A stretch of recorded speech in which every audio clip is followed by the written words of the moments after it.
Welcome to Riks Europe. Today we're traveling to France, a country that gave us so many great inventors and thinkers like Rousseau, Voltaire and Marie Curie.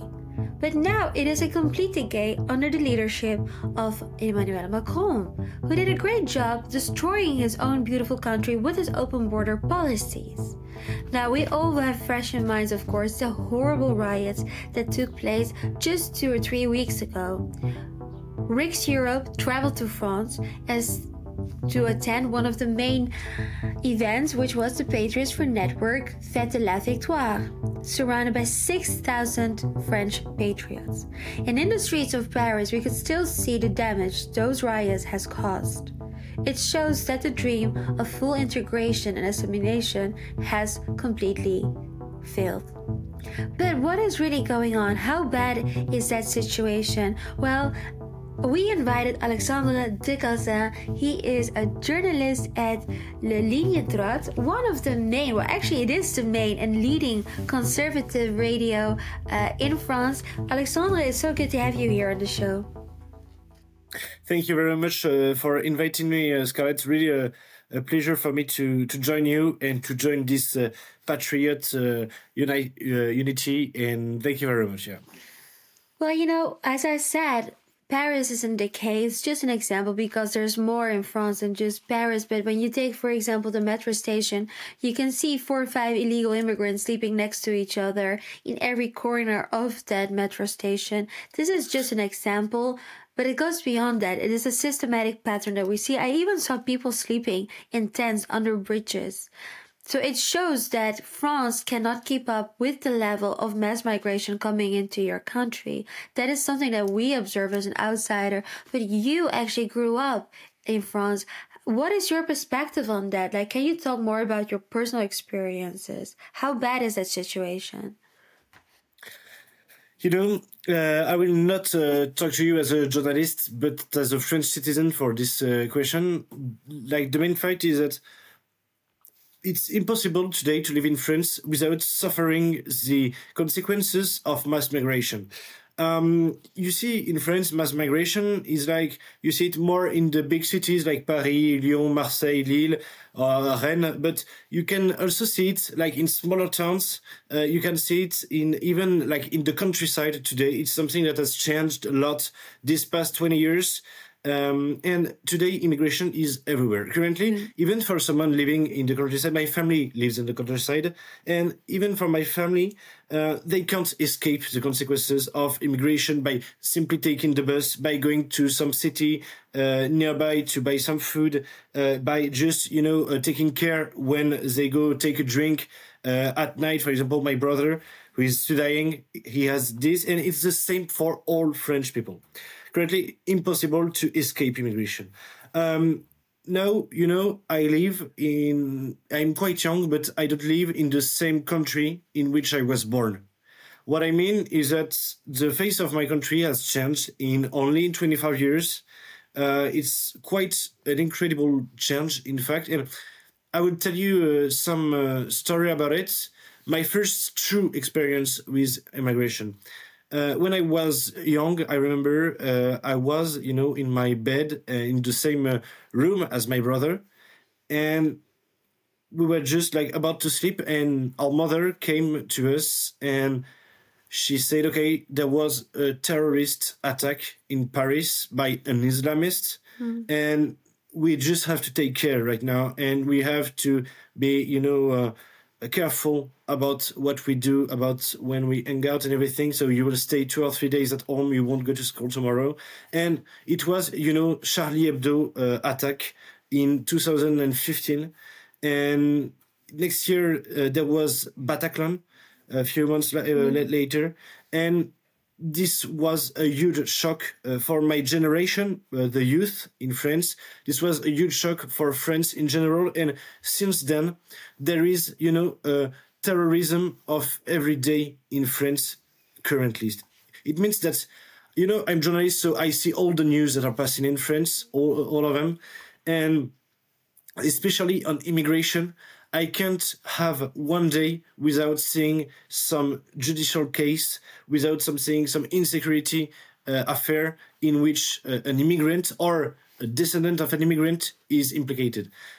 Currently, as I told you, immigration comes, from the terrorist attack, the murder, to the lowest possible form of, nocivity. Like, for example, it's the immigrant who puts some loud music in the bus.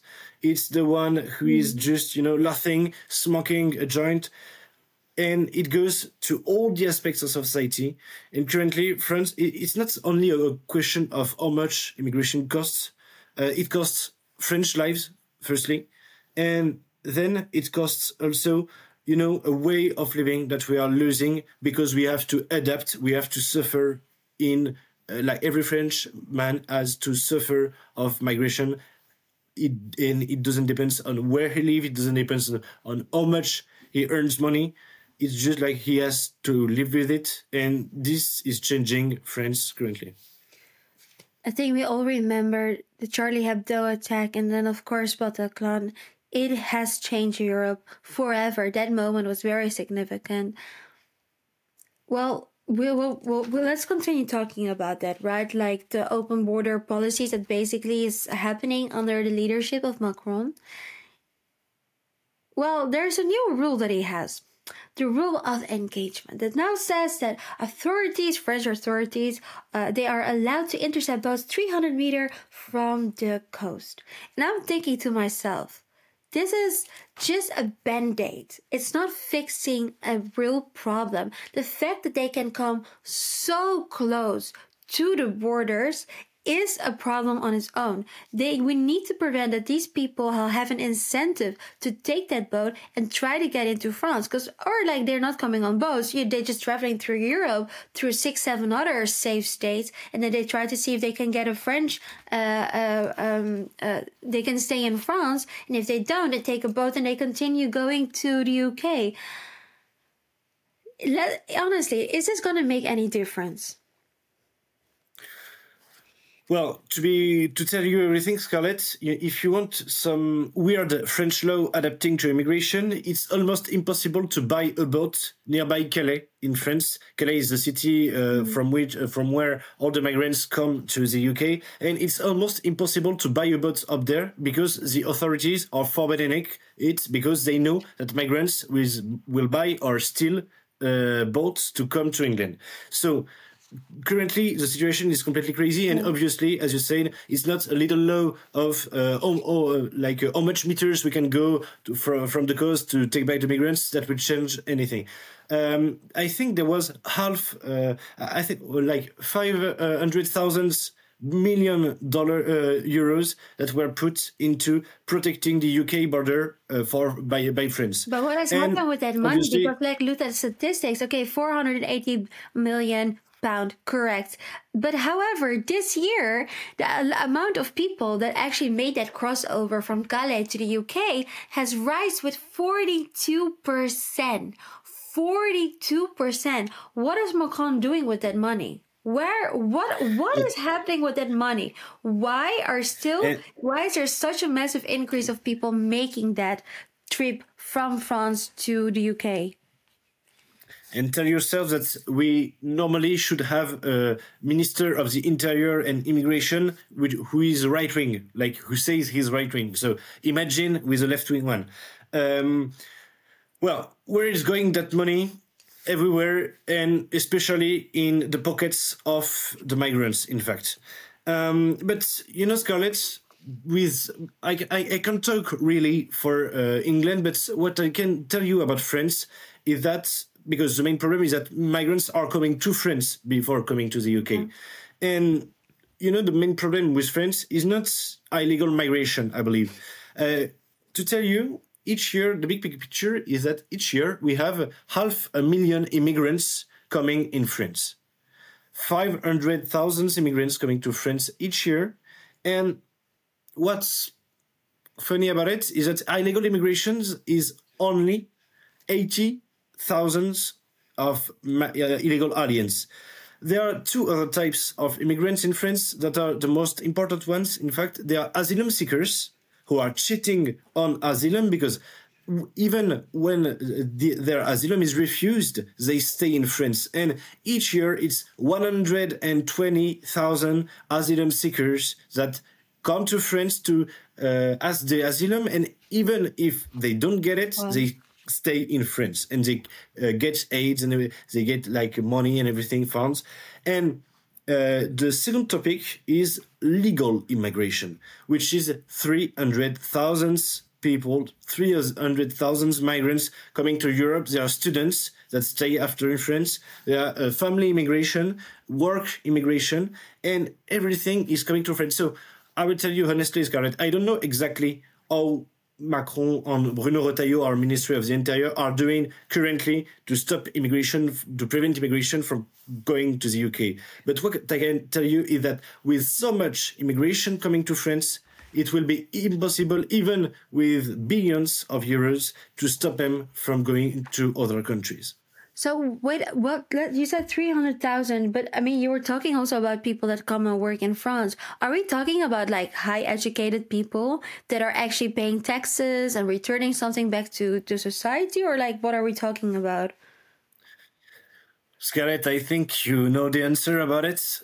Obviously, there are Africans from, former French colonies in Africa, especially West Africans like Guineans, Gabonese, Congolese, Malians, and all those country of Black Africa. There are also Maghrebians from Algeria, especially from Morocco, from Tunisia. And all these countries obviously are under-educated, are under-civilized. We have to tell it also, like to say it, because there are countries where there is not the same, European civilization, European laws, European way of living. They are like African countries. And also we have, because it's not funny if we don't have them, some Afghans, 100,000 Afghans coming these last 10 years, 100,000, it's just huge, and France has never colonized Afghanistan. That's not a question of colonization. Sweden has a lot of immigration and Sweden has never colonized any country. So, no, the main topic is that currently, obviously, we have all these people. We have, to be honest, we have, some doctors sometimes, some people that work in health, in our health system. But the problem is that they are not working in Africa currently. And if they are not working in Africa or in Maghreb, the thing is that in Africa and in Maghreb, they are suffering. And so they are coming to France to get free healthcare in France because they don't have the doctors. African doctors are coming to France. There are no doctors in Africa. So the Africans are coming in France to get free healthcare for healing themselves. So it's just a complete crazy system that put itself into this kind of organization, supported obviously by capitalism, but also by the left, which is the useful idiots. We call it as like this, the useful idiots of capitalism currently, because the left is for immigration, because the immigration is voting for the left. I will tell you just one number about it. It's 70% of the Muslim people are voting for Jean-Luc Mélenchon, who is the leader of the far left in France. We see that very often as a pattern. The socialist parties always claim that they are the parties for the four ranges. They use that just to get their votes. But what are they actually doing for that population? In practice, nothing. But it makes them look like they're the good guys. And of course, we are the bad guys. Well, I'm wondering how much longer can France survive under a leader like Macron until it says it is enough. How much longer can France survive Macron? The good news about it is that in 2 years, Macron will be forced to leave the power. And some people say that he will try to stay and keep power and everything. But the truth is that he won't manage to do so. One number for it, it has been 8 years that Macron is in power in France. 8 years of destroying France. And only 7% of French people think that the situation has improved over these past 8 years. Only 7% of French people. So that's 93% that think that it has just stayed like it was. So we just didn't grow. Or who think, and that's the majority, that the situation is much worse than 8 years before. So the good news is that I can announce you in 2 years, Macron will be out. Okay? So the main question is who will succeed to Macron? And currently, there will be a choice into French people. It will be a choice between the successor of Macron, which can be Gabriel Attal, Edouard Philippe, or some other former prime minister that has failed before, and which will be a guy from the center supported by the left, as it has been despite past 8 years, or it can be someone from, the national camp, the patriots, and I truly hope that France will be able to make this choice, will be able to make this brave choice, because it's quite a bold move, to be honest. We know these people and they are never governed. They never took the power. And, for French people and for everyone, it's always something hard to give power to someone who never exerts the power. But we have to make this choice. We have to be brave about it. And I think that's the only way to survive this. For immigration, especially, I don't think that any party is able to maintain zero immigration in France. It's almost impossible. We have to work at the European level to do so, We have to work with Italy of Giorgia Meloni. We have to work with Spain of, hopefully one day, Santiago Abascal. We have to work with Portugal of André Ventura and all these people to get zero immigration one day. But until now, we have to work to lower it at the best level, the lowest level possible. And I think that it is possible. We just have to get a political willing, and only the patriots today have it. So I really hope that France will, in 2 years, in 2027, we will get one day for once patriots at power. And who's a patriot? Which party is a patriot for you? Well, the patriots, it's quite hard to say it because Bruno Retailleau, for example, of Ministry at the Interior, says that he's a patriot. We don't have proofs of it. He says it, but we don't have proof at the moment. But what I can tell you for sure is that there are patriots. There are, for example, small ones that are only a few persons, like Eric Zemmour, Marion Maréchal, Éric Ciotti, but there are also, obviously, the national rally of Marine Le Pen and Jordan Bardella, who is leading currently. It will be hard for them because the judicial system is against them. All the system is against them. But we've won some victories. We don't have to say that everything is lost. It will be so hard and everything. No, currently, the right wing in France, the true right wing, the national camp, we have medias, we have personalities, we have, more money than before. We have the people with us. So it won't be so hard for the globalists and the leftists to take on us, to win on us. It won't be so hard. Really trust me. And currently, Marine Le Pen and Jordan Bardella are doing, I have to tell it, an amazing job. The road is still long. 2 years is not tomorrow. But the road is still long, but they have to work on themselves. They have to work on their party. They have to be credible. But I truly hope that they will be able to, be technical, to be intelligent, to be smart in their moves, to be strategic, and to be also, to follow their principles. And if they do so, I think it won't save France, to be honest. We don't have to trust in Marine Le Pen and Jordan Bardella like we could trust in God. But we have to say that it will obviously be better for us. And it will at least erase the decline in which we are currently. Alexandre, thank you so much for making time, explaining everything. We'll have to re-invite you another time to talk more about what's happening in France because there's so much going on. But for now, where can people follow your work? Well, you can follow me on Twitter and Instagram, but also follow Ligne Droite, which is my media, my French radio from Radio Courtoisie. And let's stay in touch, please, Scarlett. I hope we will work again together and see ourselves maybe in Paris, maybe in Amsterdam, maybe in some other European city. We never know how the future is made. But thank you very much for inviting me.